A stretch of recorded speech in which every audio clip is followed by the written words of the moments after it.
Всем привет! Сегодня поговорим о такой вещи, как подготовка к слиянию и организация игры в момент самого слияния. Как, затрачивая минимальное количество сил, выполнить слияние и получить желаемого героя. И речь пойдет не о банальных вещах по типу закрытия турниров во время похода на подземелье, а конкретно разберем каждое событие, как к нему готовиться и когда лучше всего его закрывать.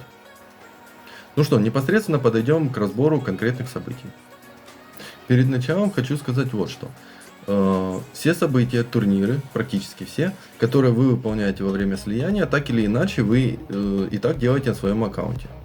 То есть, грамотно распределив проточку шмота, прокачку героев, сдвинув правильное их время, мы можем без проблем закрывать слияние и прокачивать желанных героев, шмот, фармить подземелья, получать все, что нам необходимо. Первое, о чем я хочу поговорить, это проточка шмота. У многих это вызывает большие проблемы. Но, так или иначе, в момент самого слияния по календарю, если посмотреть расписание, то всегда идет какое-нибудь подземелье, и после него идет проточка шмота, ну, либо в момент его выполнения. Таким образом, мы уже можем нафармить нужное серебро. Следующий момент. Если мы будем протачивать шмот на 12, то таким образом мы получим максимальный профит в плане серебра, при этом максимально получим очков за эту проточку. Также есть большой плюс, когда весь ваш шмот проточен на 12. Когда вы захотите переодеть какого-либо героя, вы уже заранее видите, какие проки есть в шмоте. И вам не нужно дополнительно отдельно его протачивать, вне событий. Учитывайте следующее, что с 12 до 16 уходит больше всего серебра. Лучше оставьте под конец такие вещи, которые вам необходимо заточить на 16. Следующее, о чем я хочу поговорить, это прокачка героев. Собирайте баночки с пивом. За счет них вы и будете закрывать все слияния. Как лучше всего протачивать? Если у вас нет героя, которого нужно прокачивать, просто делайте корм. Просто готовьте 5-звездочный корм для прокачки в дальнейшем. Вы никогда не знаете, какая легендарка придет следующая. Возможно, придет Сифи. И вы возьмете и прокачаете ее в ближайшем событии на 6 звезд сразу. Вам не нужно будет париться вопросом, где брать корм, как ее повысить, где брать пиво и так далее. У вас уже все ресурсы будут готовы. Вам достаточно будет перевести ее на 6 звезд. Опять же, в момент прокачки талантов вы уже легендарного героя поднимете приблизительно до 40-45 уровня. Как лучше всего заливать пивом? Я использую следующую стратегию. 3-звездочных героев я заливаю одним пивом. 4-звездочных героев я заливаю 4 пива, если это корм. 5-звездочных героев я обычно заливаю либо 4 пива, либо докидываю еще парочку серых героев. Например, вот так. Таким образом получаем 21 уровень. Без них 20. Ну, не настолько большая разница в итоге. Так, следующее.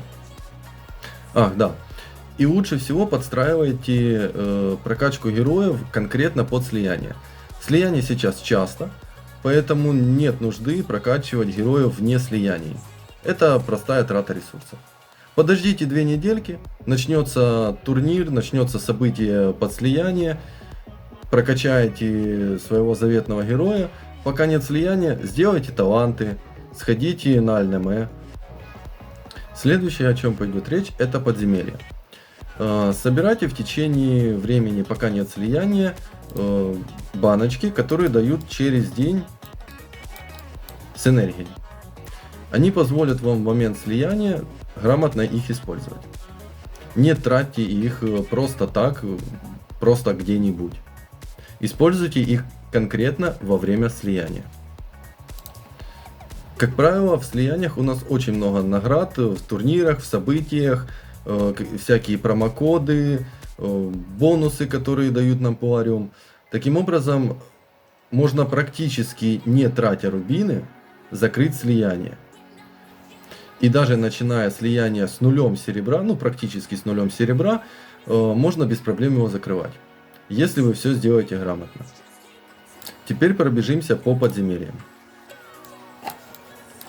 Ледяного голема стоит закрывать 20 уровень. 20 уровни больше всего дают профита в плане энергии на очки.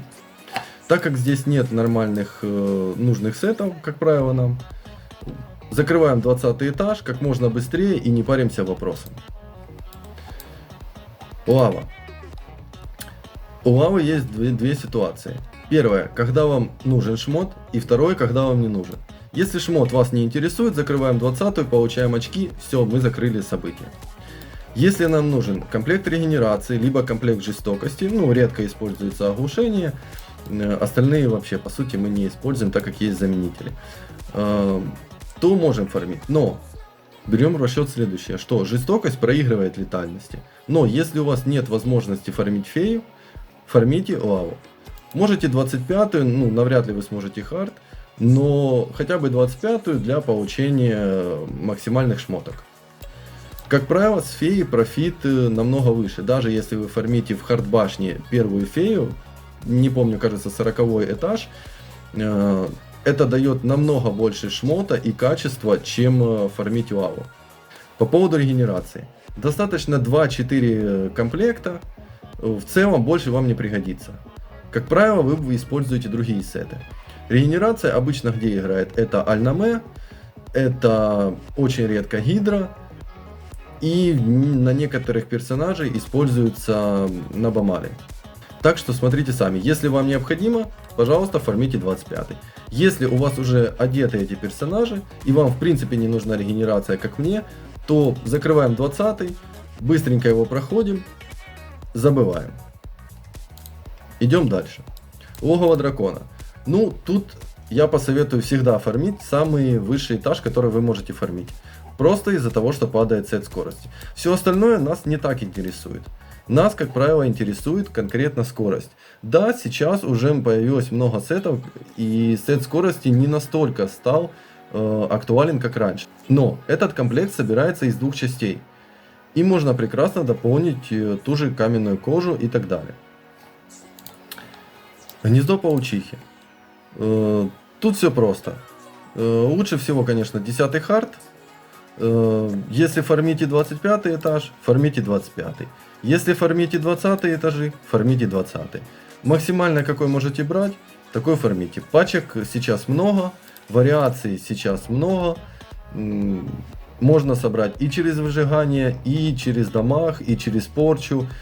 Вариантов много. Подбирайте какой вам нужен, подбирайте скорости, закрывайте. Если у вас проблема со скоростью, я решил этот вопрос арбитром. Я просто взял арбитра, у меня все по скорости проигрывали и не успевали походить. За счет арбитра, за счет ее залива, теперь все ходят, пачка закрывает, ну там условно 30 секунд, да? Так, дальше. По поводу призыва героев. Есть два варианта. Как правило, Полариум дают в запасе 15 частичек. Это позволяет пропустить одно из призывов. Какое закрывать, выбирать вам. Если у вас много сакралов, то выгоднее будет закрывать события, так как сакралы в событии дают 500 очков. В турнире 500 очков дают только если вы вытягиваете легендарку. Таким образом, под событие выгоднее открывать сакралы и темные. Если открывать под турнир, то под него очень выгодно открывать даже зеленые осколки, так как они дают не одно очко, как в событии, а иногда этот осколок может дать вам 10 очков, за счет того, что вы вытянете из него синего героя. Таким образом, открыв даже 1000 зеленых осколков, вы можете получить не 1000 очков, а, например, 1200, там 1100. Мелочь, но тем не менее больше очков уже проще. Но в турнирах вы можете слияние прошлых героев. частицы. Вот, например, висит у меня сова, ждет момента. Это слияние я закрывал при событии, поэтому турнир я просто пропустил. И да, поделюсь своей болью, 95 из 100. Я проспал. И не закрыл проточку шмота до конца. Мне не хватило буквально там приблизительно 100 очков. Не делайте так, как я. Заводите будильники. Так вот, по сути, призвав ее, я уже получаю 500 очков сразу, на месте. Плюс у вас много героев будут с башни. Таким образом, вы уже можете получить много очков. Далее, это все знают, но на всякий случай я повторюсь. Вы можете делать слияние живогода. Это 350 очков. Не скармливайте героев, которые необходимы для его слияния. Я совершал эту ошибку, не делайте и вы. Сейчас я коплю. Таким образом, даже если я сделаю сейчас 2 живогода, каждый стоит по 350 очей, это получается 700 очей. Если мы к нему добавим нашу совушку, я получаю уже 1200 очков, ничего не делая. По факту, как правило, в турнирах необходимо набрать 250 очков. И теперь смотрим. 1200 я набираю только частицами. Смотрим, у меня есть зеленые.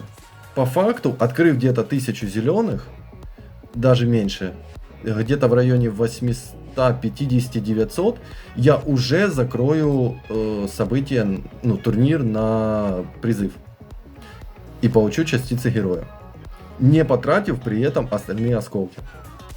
Таким образом, вы можете экономить и копить осколки на своем аккаунте. К примеру, вот я недавно копил и открыл подлучницу.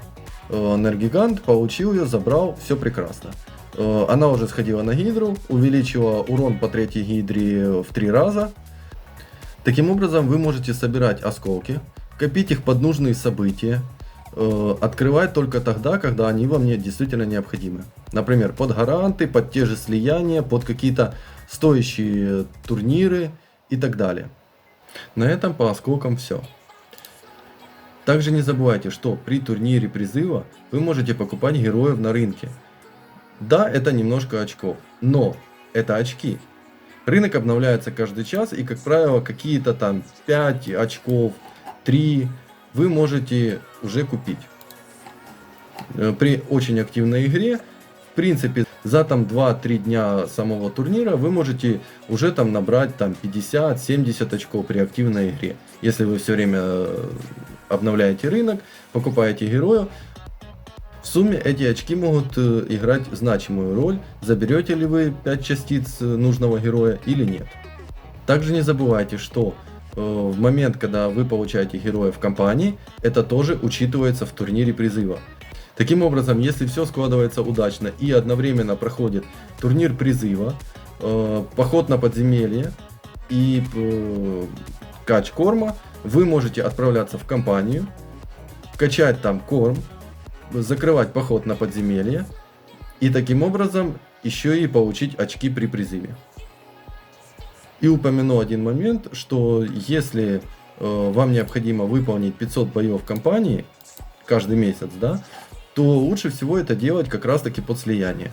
Вы идете в компанию, фармите там шмот для похода на подземелье и сразу же прокачиваете там корм, закрывая 3 в 1. Итак, перейдем к итогам. Слияния относительно сложные. Даже на новичковском аккаунте их вполне реально выполнить. Нужен ли вам этот герой? Как правило, да. С введением города многие герои приобрели актуальность. Также вы можете вытащить на этого героя 5-6 звезд душу, что позволит вам закрывать этажи, где необходимо набрать нужное количество душ. Даже однозвездочные герои, вернее однозвездочные души, могут также заиграть. У меня не один раз было такое, что я набирал 14 из 15, и мне не хватало какого-нибудь героя на одну звезду. На этом, пожалуй, все. Ставьте лайки, подписывайтесь, пишите комментарии о том, какие легкие способы закрытия слияний знаете именно вы. Пишите, какие видео вы хотели бы видеть на этом канале. И для тех, кто хочет отдельно поддержать мое творчество, внизу будет ссылочка. Всем удачи, пока и побольше сакральных осколков. Увидимся.